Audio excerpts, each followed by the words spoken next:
British Prime Minister David Cameron awaits the British Parliament's approval for joining the U.S.-led coalition against the Islamic State militants. This as U.S. authorities say they have identified the masked IS militant who beheaded 2 American journalists and a British aid worker. Ji-yeon tells us more. The U.S.-led coalition fighting Islamic State militants in Iraq and Syria is making some progress.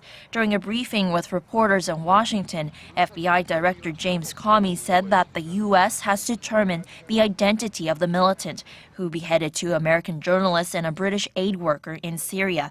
But he would not be drawn on releasing his name to the media just yet. The videotaped beheadings of Americans James Foley and Sotloff were major factors in U.S. President Barack Obama's decision to strike IS militarily, with the group's main strongholds in Syria the main targets of U.S. airstrikes this week. The Pentagon on Thursday released a video of its airstrikes against the Ma'aden module refinery, a target that's under IS control in eastern Syria.